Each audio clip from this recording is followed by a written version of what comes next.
실손보험금 지급. 손해사정사가 빙판에 미끄러져 삼가 골절. 어떻게 진행됐을까? 시리즈의 5편. 안녕하세요. 금융감독원 출신 손해사정사 조대원입니다.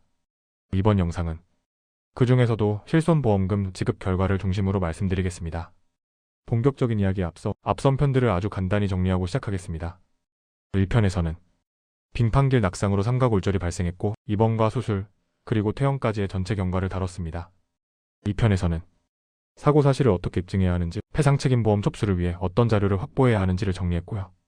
3편에서는 실손보험 청구 과정에서 실제로 발생한 지급 지연과 보험사 내부 처리 구조에 대해 설명드렸습니다.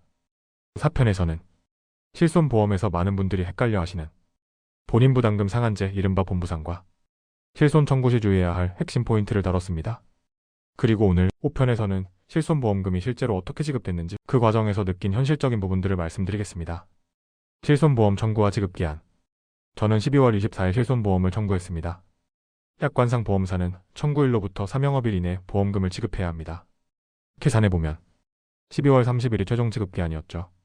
그런데 30일 오후에 담당자와 통화를 해보니 해당 사건 자체를 아직 열어보지 못한 상태였습니다. 연말이었고 사고도 많았고 중간에 휴일까지 겹친 상황이었기 때문에 이 부분은 충분히 이해할 수 있었습니다. 저 역시 과거 AIG에서 근무하던 시절 명절이나 연휴 이후에 쌓여있던 청구건들이 한꺼번에 몰려들어오던 기억이 있기 때문입니다. 지급 지연하지만 끝이 아니다. 다만 중요한 점은 이겁니다. 보험사가 고의가 아니더라도 지급기한을 넘기면 지연이자는 발생합니다. 이번 건 역시 3영업일을 초과했기 때문에 지연이자를 포함해 보험금이 지급됐습니다. 이건 배려의 문제가 아니라 소비자의 권리입니다. 현장 심사는 항상 나올까? 수술비가 일정 금액 이상이면 현장 심사 나온다, 조사 나온다, 이렇게 알고 계신 분들이 많습니다. 하지만 꼭 그렇지는 않습니다. 사고 사실이 명확하고 진단과 치료가 사고와 자연스럽게 연결되고 진료비 구성에 특이사항이 없다면 현장 심사 없이 바로 지급되는 경우도 많습니다.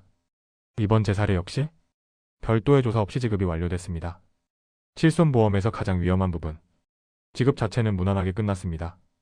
그런데 문제는 따로 있었습니다. 응급실 내원 당시 사용했던 비급여 목발 비용 47,000원이 아무 설명 없이 누락돼 있었던 겁니다. 금액만 보면 크지 않습니다.